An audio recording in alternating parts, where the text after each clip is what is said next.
The Xbox Game Showcase laid the groundwork as for what lies ahead for the brand, and today I wanted to sit down and forecast what all of these reveals and potential future plans could all mean. Up next. What's going on, guys? It's Kalo, and I'm here to give you the lowdown on all things gaming, and if you're new here, feel free to subscribe to this channel for weekly video game news content. Drop a like on the video, and welcome to the Level Up. Now that we've moved past the initial hype wave that was the showcase, we now have a lot of time as fans to kind of sit here and marinate in what was revealed. I do think with any given showcase, this is the logical next step to ask, what's next? And I know that kinda sounds ungrateful because we did get a lot of good reveals, but in a way with Xbox, this question always comes up.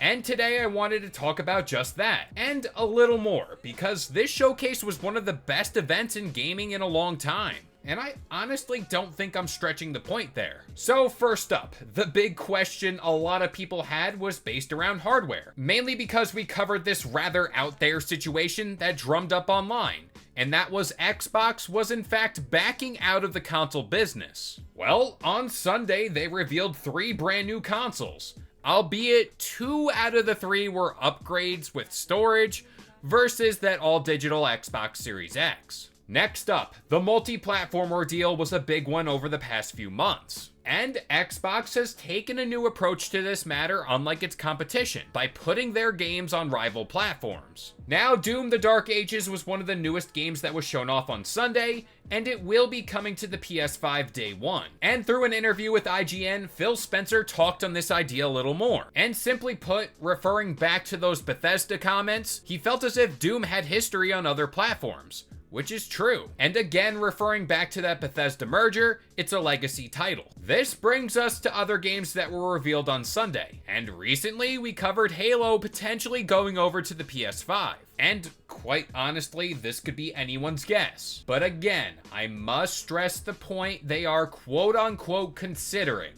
Considering never always means things happen. As for my 2 cents on this all, I would say any live service game like a Sea of Thieves moving forward is all but confirmed to be multi-platform. That's just because with live service games specifically, they need a consistent growing audience. So maybe chalk up State of Decay 3 as a potential PS5 title, but again, who knows? Now let's talk about the good old console exclusives, because those are a hot button issue in the gaming world right now. Perfect Dark, Fable, and Gears of War on the surface, at least as of right now, all appear to be Xbox console exclusives, which hey, that's great news. Now, Phil Spencer even went as far to bring up in an interview with IGN over the weekend that now more than ever, Xbox has more console users than in the history of Xbox. So again, chalk this up to go against all the negative connotation around Xbox and all of that online chatter. I also want to be clear here, I don't know the exact measuring stick that Xbox is using to get these numbers, but hey, at least as of right now, clearly something is working, and again, the console business is important to them. Speaking of consoles, Phil Spencer was even cheeky enough to elaborate on future hardware, more specifically that little Xbox handheld, and this is what he had to say. Quote, "So we should have a handheld. I think we should have a handheld too. No, I don't want to say anything, but the future for us in hardware is pretty awesome. And the work that the team is doing around different form factors, different ways to play, I'm incredibly excited about it." Alrighty, so that brings me to this next quote where he was pressed about this handheld device even more. More specifically on if this was gonna be a streaming device or more of a native thing. You guys know how I feel about that. Quote, "What I'm finding is I like my ROG Ally, my Lenovo Go, my Steam Deck. I think playing games locally is extremely important." Alright, Phil. I think Phil Spencer didn't really flat out say it, but I do think this was a soft confirmation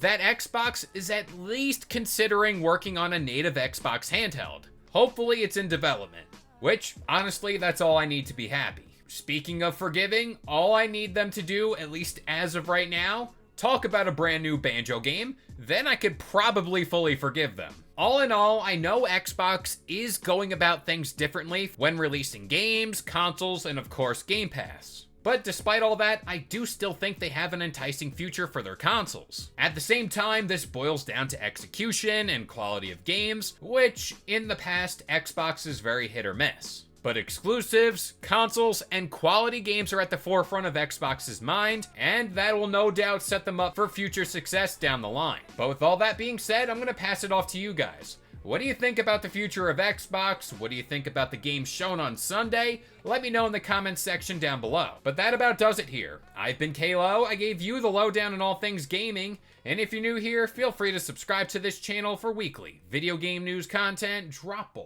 like on the video, and this has been the Level Up.